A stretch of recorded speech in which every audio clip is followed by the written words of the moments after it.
Imam Syafi'i, kalau orang itu tidak sholat, dipanggil, disuruh sholat, tetap nggak mau sholat, dibunuh. Gunanya dia hidup. Kematian lebih baik buat dia, tidak nambah umur dan nambah dosa. Nah itu. Iya, justru nih kalau pemerintah tegas yang kayak begini nih udah mestinya dibuiin. Cara yang bagus, yang nggak perlu bangsat-bangsatin orang, kita ini Pak baik-baik. Tapi karena yang saya lihat nggak ada cara lain, makanya saya bilang bangsat kau pemerintah, kan begitu.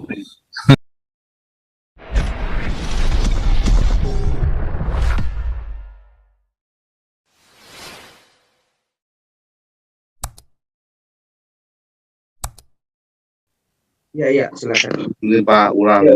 Oke. Iya, so. Pak Ekras tetap jangan dimatiin mikrofonnya karena saya lagi nggak pegang pose nih. Ya, shalom bagi kita semua. Ya, halo. Saya tahu Pak Urang. Mungkin saya mau izin koreksi Pak SK ya soal mengikut Pak Somad ya. Somet ini kemarin Kalimantan itu yang jadi ribut itu. Enggak, Pak Somad Ustadz itu. Nah, saya pikir pengikutnya bukan hanya SD SMP sih Pak. Tapi kalangan sarjana juga banyak loh Pak. Kalangan sarjana juga banyak Pak. Saya tahu persis. Iya, tapi otaknya otak SD Pak. Oh iya. Itu maksudnya Pak SD itu Pak. Ini orang dia profesor apa, terus siapa itu ada profesor yang pengagumnya Somad itu ya. Goblok bener itu ya. Iya, itu dia, makanya dokter aja, meskipun gelarnya dokter juga, dugaan untuk berpaham radikal juga ada beberapa. Jadi otaknya settingan itu, setting. Kenapa ini orang-orang ini pendukungnya Somad itu otaknya ini sekali. Kayak kemarin waktu Somad nggak boleh masuk di mana ya, di Kalimantan itu ditolak. Terus sekarang ini kan orang jalannya ditutup ya, terus sekarang ini lagi sidang lagi di ini nih, gegeran ini. Kemarin juga ada yang itu yang orang Kalimantan ini, orang Dayak ini pada ngamuk Pak sama Islam juga Pak. Nah gini Pak Polsek, interupsi sebentar, nyambung si Pak SK tadi. Enggak, mereka itu kok nggak mau ngajarin umatnya itu ya. Mama, kamu sekarang naik sepeda, kamu sekarang caranya gimana supaya kamu bisa punya motor? Oh, nggak mau Pak. Keras, nabung. Nggak bisa, memang diperbodoh kok Pak. Makanya itu, misalnya terus nabung atau jangan kamu hidup susah terus yang disalahkan pemerintah, kan yang disalahkan orang Cina. Ya kan repot. Kalau kamu sudah punya motor, gimana kamu mikir, oh aku mau pengen beli mobil, pengen beli rumah, gimana caranya? Ya jangan pikiran merampok, ya korupsi, merampok ini kan. Mikir, oh aku mesti kerja berat, aku harus lebih rajin nabung, atau aku balik ke sekolah, nambah pendidikanku supaya hidup lebih maju. Kan enak. Daripada semua salahin, kalau dia melarat gak enak, pemerintah salah, orang Cina salah. Repot, jadi hidup kamu gak maju-maju. Jadi ya pemikiran-pemikiran begitu ya repot. Kapan majunya? Ya kan? Jadi tanya sih Pak, kenapa ya program sertifikasi itu berhenti? Padahal itu bagus juga sih. Maksudnya nggak hanya kalangan Muslim aja, kalangan Kristen juga disertifikasi nggak apa-apa juga. Hindu, Buddha pasti mereka setuju juga. Kristen mah kamu belum jadi pendeta kan mesti sekolah teologi. Sekolah teologi kan kamu dapat ijazah. Nah kalau kamu ustadz dapat ijazah atau sertifikasi dari mana? Kagak ada kan? Ya, maksudnya problemnya supaya ada nilai-nilai Pancasila itu ditanamkan gitu loh Pak. Jadi ada bisa lah Pak. Sekarang kan semua tergantung MUI, fatwa MUI. Kalau mereka nggak tetapkan harus ada sertifikasi, siapa yang berani? Ya, itu makanya di situ harus ada effort lebih kuat dari Kementerian Agama kan, bagaimana caranya. Menteri Agama dikontrol sama MUI, terus kamu mau ngomong apa? Gak bisa. Jadi mereka strateginya itu kan Menteri Agama itu kan independen kan, nggak ada di kelompok si A, si B, si C kan. Artinya dia lurus untuk membuat satu peraturan yang benar gitu loh. Teorinya, teori kan. Enggak gitu. Kenyataannya kan lain. Gitu Pak. Enggak, strateginya mereka itu justru ingin menyuburkan gerakan-gerakan yang eksklusif. Jadi menjauhkan diri dari aktivitas-aktivitas duniawi. Alasannya kita ini harus memikirkan hal-hal yang surgawi lah ceritanya begitu. Jadi yang kalau memperkaya diri, ya sekolah yang tinggi, berpikir yang kritis, kreativitas, itu nomor keberapa? Nomor satunya itu ya harus ya itu agama, ya mencintai ustadz, itu syarat-syarat masuk surga. Bahkan untuk kepentingan-kepentingan membela agama, ya bahkan kalaupun mesti bom bunuh diri, ya mencelakai orang, ya kamu itu justru bagus. Nah itu Pak, yang ternyata dia malah mencela kemewahan materi. Hal utama Pak, daripada kepentingan yang lain, kepentingan negara itu lebih hal yang utama seharusnya di Iya, kalau kita yang pinter Pak, yang IQ-nya di atas 100, yang di bawah kasih video 80 nih bagus nih. Ada video bagus nih. Imam Syafi'i, kalau orang itu tidak sholat, dipanggil, disuruh sholat, tetap nggak mau sholat, dibunuh, tapi tidak murtad, ya, tapi dia dibunuh, nggak ada gunanya dia hidup. Kematian lebih baik buat dia, tidak nambah umur dan nambah dosa.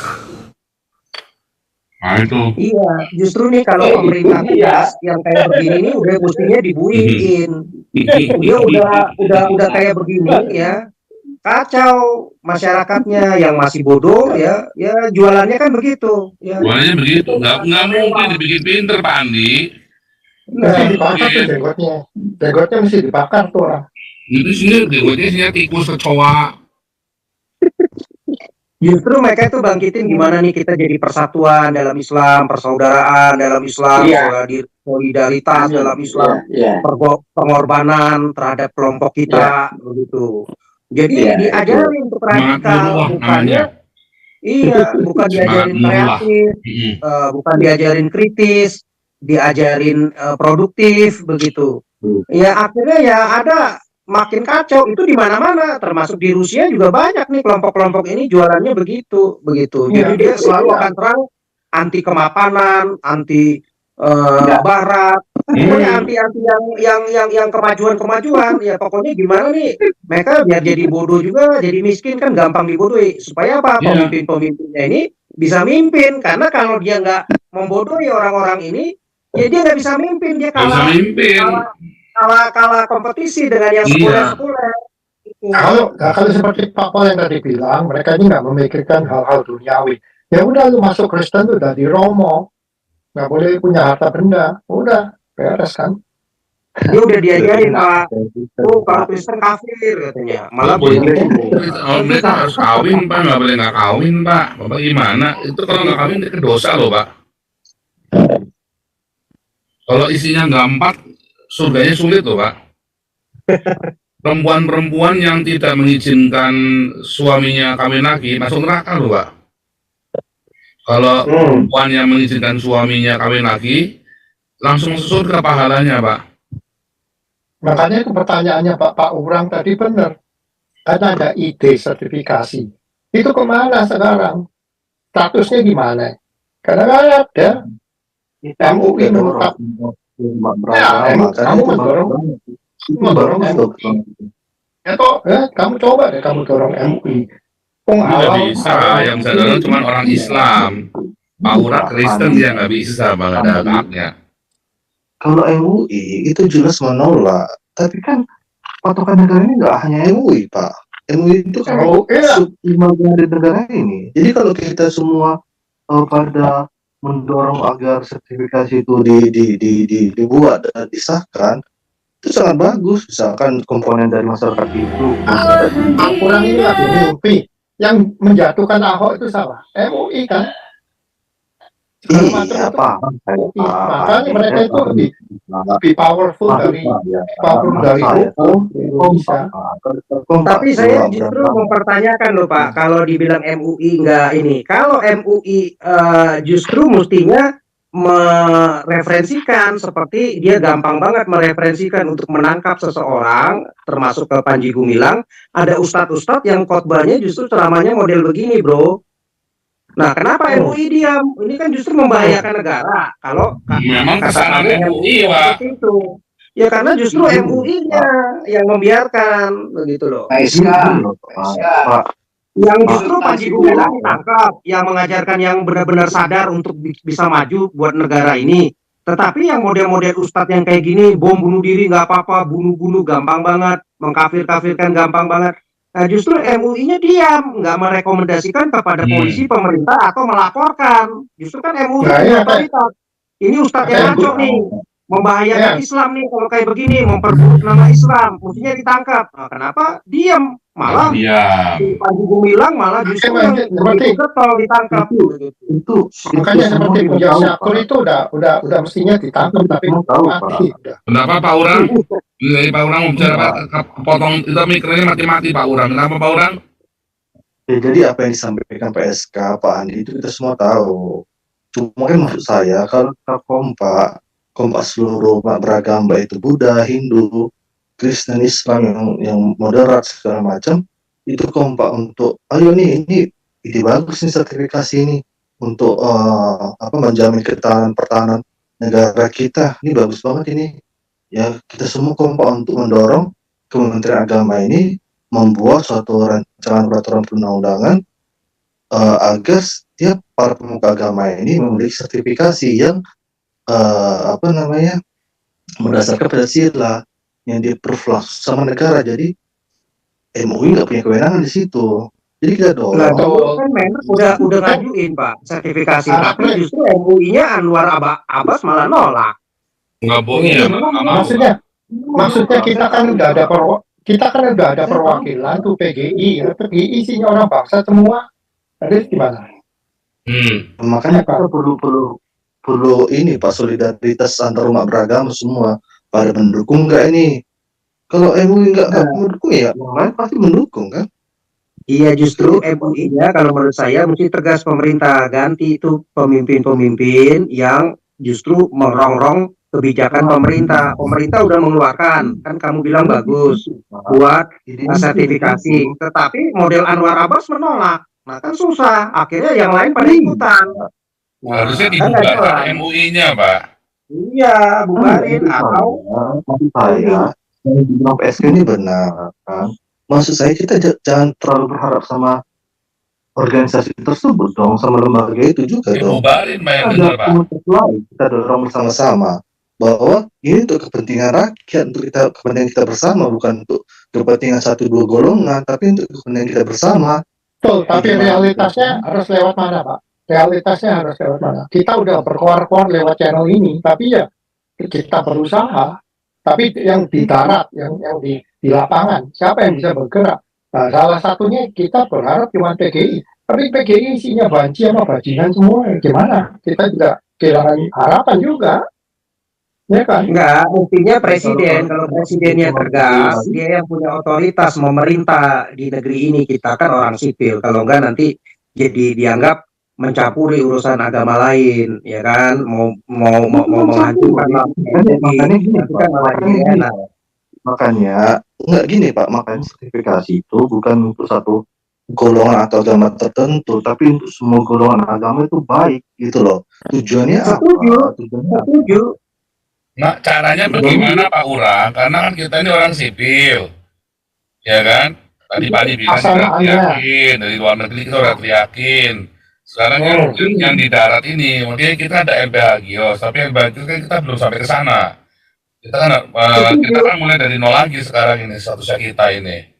Itu kan 2 tahun yang lalu kalau nggak salah Menak itu Gus Yakut udah menyuarakan itu, tapi ditolak problemnya. Nah itu gimana? Kalau kita mah nggak ada problem, mau diapain juga oke aja. Kita orang yang PSK nggak bisa Jokowi juga sih kalau menurut saya. Soalnya Jokowi merintahkan Menteri Agama kan, Menteri Agama bilang, akhirnya si pesantren yang di Jombang dibuka lagi. Jadi, atau otoritasnya di mana? Makanya susah kalau berbicara Islam ini, pusing kita. Agama ini otoritasnya ada di mana? Masalah Menteri toa Agama aja kan, kalau sekarang toa kan mungkin agak mendingan ya. Nah, dulu kan ini, setelah kita bersuara-suara juga akhirnya jadi masukan juga buat pemerintah ya, jadi bagus. Tapi memang suara-suara kita ini penting. Kita bersuara ini kan untuk semakin baik nih negara ini ya, yang multi rasio, multi culture ya, multi agama semua. Nah, supaya ada persatuan dan kesatuan, yang ada kan kita lihat ini mulai pecah-pecah ya, karena ya tadi politik identitas atas nama agama, entah atas nama suku, ras. Nah, itu nggak boleh lagi. Dengan ideologi Pancasila itu udah paling bagus pemersatu bangsa kita. Nah, inilah kita harapkan presiden berikutnya yang bukan sipil jauh bisa lebih tegas untuk benar-benar menegakkan hukum itu dan ideologi itu. Yang melawan ajar mestinya, kalau enggak rongrong kita.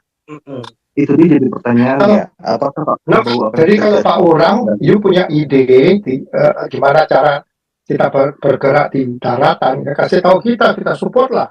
Support Pak, kalau perlu kita kumpulin dana Pak buat bikin demo gede-gedean misalnya kan, bubaran MUI.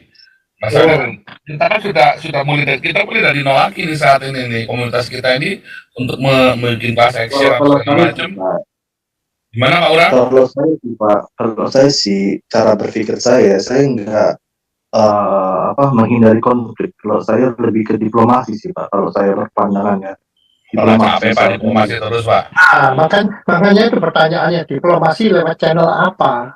Caranya gimana? Gini Pak. Itu pertanyaannya. Gini Pak, kalau kita berorasi atau demo segala macam bubarkan MUI, itu jelas-jelas ada penolakan Pak. Kita belum tahu endingnya Pak. Sama kayak misalkan ya maaf kata upaya Hamas ini melawan Israel kan, ya itu Hamas lebih cenderung ke fisik, sedangkan Fatah lebih ke diplomasi. Justru diplomasi itu lebih dihargai sama orang lain Pak. Ibaratnya cara-cara beradab gitu loh Pak. Cara-cara beradab gimana caranya kita melakukan pendekatan heart to heart sama pemerintah, bagaimana kita meyakinkan pemerintah bahwa ini bagus loh, tujuan ini bagus loh, bahwa supaya untuk kepentingan bangsa dan negara ini sendiri gitu loh Pak. Jadi maksud saya terus pertanyaannya lagi, caranya kok piye gitu loh. Soalnya Pak Urang diplomasi nih Pak, saya kasih video lagi Pak. Pak Urang mau diplomasi, orang otaknya macam begini Pak. Pak Paul, nggak semua orang di pemerintahan seperti itu Pak. Percaya Bapak sama saya, karena saya pernah berada di RIK 1 juga Pak. Nah, nggak semua Pak, nggak semua orang seperti itu Pak. Jadi maksud saya kalau kita benar-benar bisa meyakinkan pemerintah atau DPR bahwa yang kita bawa ini adalah benar-benar murni untuk kebaikan bangsa dan negara, itu pasti mereka akan pertimbangkan sih Pak. Tapi ini sudah tahun 98 sampai 2024 loh Pak. Tapi gini loh Pak Urang, kan bukan Jokowi itu orang baik, kita percaya, tapi dia nggak bisa apa-apa, tangannya diikat, biarpun dia presiden. Modelnya begini. Diplomasi gimana? Itu ada kepentingan politik juga Pak. Kita demokrasi ini Pak tidak jauh soal voting Pak. Demokrasi tidak jauh dari voting, dan itulah dimanfaatkan mereka Pak. Iya makanya Bro Urang, ini kan suara bukan dari kita aja ya, ini mungkin semua juga channel-channel yang mau menegakkan Pancasila udah banyak berbicara, dan saya yakin semua instansi baik pejabat pemerintah ya mendengarkan, mereka sudah tahu hal-hal seperti ini. Tetapi ya tadi kita lihat tindakannya yang nggak ada. Kalau tindakannya nggak ada Pak, mereka ya cuek-cuek aja yang orang-orang model begini, yang ngomong seenaknya aja. Kita butuh mendorong pemerintah untuk melakukan hal-hal yang baik untuk kepentingan bangsa. Kita nggak bisa diam Pak. Kita mendorong. Ibarat kenapa kita udah dorong Pak, kita udah dorong di sosial media, saya rasa udah didengar pemerintah, tinggal action pemerintahnya gimana. Gini loh Pak, dorongan itu nggak begitu kuat Pak. Yang kuat itu dominan mereka, makanya kalah selalu Pak. Kalau kita benar-benar meyakinkan Pak mudah-mudahan itu akan diwujudkan, Pak. Sekarang Iya, gini loh, coba Pak, contoh. gimana menurut Bapak realnya itu gimana? Dorongan yang paling kuat supaya didengar pemerintah itu gimana caranya? Ya, kita aktif bersuara, Pak. Aktif bersuara dalam artian kita ada seminar-seminar, kita bikin penelitian, atau misalkan kita bikin kita ajukan suatu naskah akademik ke DPR atau pemerintah bahwa ini bagus loh, peraturan tujuannya bagus loh, kenapa berhenti? Terus ya, pokoknya intinya kita melakukan upaya-upaya yang inilah, Pak, yang akademisi gitu loh, Pak. Iya, Pak Kalau Orang bisa nggak cara-cara cariin channel-channelnya supaya Pak Tobing bisa ngomong tentang Pancasila tuh, supaya gimana Pancasila itu benar-benar bisa ditegakkan. Gimana caranya? itu kalau menurut saya, Pak, ya, Enggak, kamu punya channel nggak? Jadi kita bisa undang Pak Tobing ke sana lagi. Suruh Pak Tobing ceramah mengenai Pancasila, sekalian bagi-bagi buku Pancasila. Kalau kamu punya channel, punya akses, tolong kasih tahu kita gimana. Kita bisa rembukin. Gitu loh. Kita sih mau-mau aja begitu kalau ada ininya, Kalau ya ada kan? cara damai, Ada channelnya. ada cara Ada yang channelnya. bagus, yang nggak perlu bangsat-bangsatin orang, kita ini Pak baik-baik. Tapi karena yang saya lihat nggak ada cara lain, makanya saya bilang bangsat kau pemerintah kan begitu. makanya Pak, yang lebih baik channel sebenarnya Pak Tobing. Yang lebih banyak channel, karena beliau kan mantan purnawirawan jenderal kan. Pak Tobing aja nyerah. Pak Makanya Tobing kita saja sudah menyerah Pak Urang. Makanya Pak Urang, kenapa Nabi 26 ini, Pak Paul, sampai ngomong mesti seperti tadi itu kan. Nah, supaya Iya. apa? Supaya didengarkan, intinya itu. Begitu loh. Sebenarnya Pak, kalau saya boleh jujur Pak kalau saya jujur ya, saya tanpa harus maaf kata ya, itu pilihan masing-masing ya. Kalau saya sih metodenya memang menghindari konflik ya, karena saya pikir cara-cara diplomasi atau cara-cara menggunakan dengan santun itu lebih didengar. Buktinya saya, puji Tuhan saya didengar sih Pak. Puji Tuhan saya didengar Pak. Nah itu dia. Jadi Didengar siapa? Maksudnya didengar siapa? banyak lah Pak, saya nggak bisa menyebutkan, banyak lah Pak. Itu HKBP Philadelphia sampai sekarang masih belum beres Pak. Iya kan, malah yang ada kan yang ustadz-ustadz begini masih terus aja ngomong. Gereja itu Gimana kita bisa didengar? sekarang udah 1.200 gereja ditutup Pak. Tiap hari masih ada penutupan gereja. Begitu saya teriak, bangsat kau pemerintah, baru tuh mereka gopoh tuh si Menteri Agama kan, ya kan? Begitu saya bilang puasa Islam lalim, baru mulai jarang. Sekarang hampir nggak ada lah, ada 1-2 lah penutupan warung-warung itu ya. Karena begitu saya bilang bangsat, itu puasanya Islam bangsat, langsung semuanya orang-orang Islamnya ikut gopoh kan. Tadinya cuma diem aja kan, warung ditutupin pada diem semua. Ade Armando, Coklat TV sudah teriak begitu aja, nggak dires. Begitu saya teriak bangsat, puasanya bangsat, langsung orang-orang gopoh semua kan, seluruh dunia gitu. Iya, Jadi Pak memang Paul bersuara begini kan karena memang udah apatis kemarin ya. Nah, kelewatan. iya udah agak kelewatan juga. Nah, setelah teriak lah 2 tahun apa 3 tahun, 2 tahunan. Nah, kita lihat udah agak mendingan. Nah, kita berharap lah ini kan sekarang agak sedikit ini udah nggak terlalu keras seperti dulu ya. Kita juga udah agak santai lah, nggak terlalu keras banget. Nah, ya kita harapkan juga ke depan kita bisa kawal Pak Prabowo memang seperti itu. Tetapi setiap anak bangsa ya siapapun termasuk Bro Urang ya terpanggil memang untuk memperbaiki, ada gimana nih bangsa ini bisa memperbaiki diri menuju masa depan yang jauh lebih baik, yang jauh lebih benar, ya kan? Kalau ada hal-hal yang masih salah, gimana nih bisa diperbaiki begitu? Ya nggak apa-apa, setiap anak bangsa boleh bersumbangsi.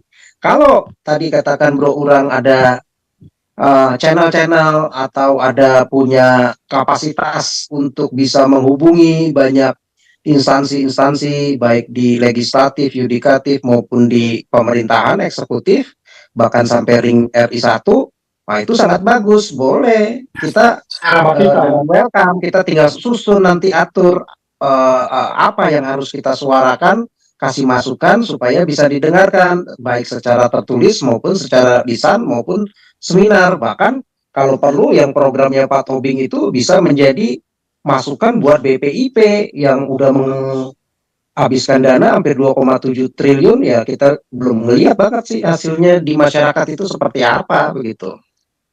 Apalagi Pak Orang tadi bilang itu ada dapat info dari ada networking sama A1, itu lebih bagus lagi, kasih tahu kita. Nanti kita kirim Pak Tobing ke sana suruh ceramah Pancasila kan Pak gitu. Tobing, iya Pak Tobing ini udah nyerah sampai gabungnya sama kita. Saking nyerahnya dia gabungnya sama channel panas.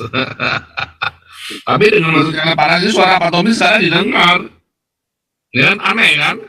Karena saya juga kagak ngerti sama orang Indonesia. Sekarang Pak Tobing gabung, dilarang gabung sama kita. Tapi kalau Pak Tobing nggak gabung sama kita, nggak bakal didengar suara Pak Tobing itu. Kemarin itu kalah keras. Begitu masuk channel kita, yang nonton puluhan ribu. Didengar Pak Tobingnya. Sehingga ya istilahnya Pak Tobing ini, saya dengan Pak Tobing kan saling memanfaatkan jadinya ini kan. Ya, saya Pak Tobing ini kan. Justru kan jangan sampai begini loh Bro Urang, kayak Pak Paul ini kan sebenarnya niatnya baik ya, supaya jangan ada perlakuan diskriminasi, intimidasi ya tadi itu macam-macamnya, sehingga bersuara. Tetapi yang ada perlakuannya kan dijadikan DPO malah. Jadi kita malah melihatnya malah jadi negatif gitu. Kita dianggap lawan, bukannya malah jadi ini gitu. Walaupun saya senang juga di DPO ya. Iya, walaupun hasilnya langsung jadi warga negara. Walaupun berbuah yang baik ya. Iya, padahal pengorbanannya besar nih Pak Paul, nggak bisa balik ke Indonesia, nggak bisa makan di warung Tegal, dia nggak bisa makan rawon pinggir jalan, dia nggak bisa makan tahu saya salut Pak Paul, dan dia mau meninggalkan apa yang dimiliki dia dulu. Saya benar-benar respect sama beliau. Saya hari ini kok dengar video yang beliau kok. Tapi memang Bapak Berurang sering-sering aja masuk komunikasi, nanti kalau memang ada channel-channel yang bisa kita Pak. Ini mungkin lumayan besar Pak. Kita kan bisa kerja sama Budiman Sujatmiko sama Ibu Koni, ya kan, dulu kan kita sampai sekarang pun kita masih kontak dengan Ibu Koni. Kita nanti mau bikin seminar ya dengan Ibu Koni. Kita harap tuh Pak Budiman itu sekarang ada di timnya Pak Prabowo. Karena dia punya wawasan. Dia masih hilang nih, saya sedih juga nih Ibu Koni nih. Dia punya wawasan kebangsaan bagus, Pak Budiman Sujatmiko. Saya lihat bagus. Nah dia bagus juga lah, udah di luar PDIP, sekarang justru di dekat di Prabowo, sehingga dia bisa jadi corongnya kita juga lah buat komunikasi begitu ya, kepada kebijakan pemerintah untuk benar-benar tegakkan tuh ideologi Pancasilanya gitu.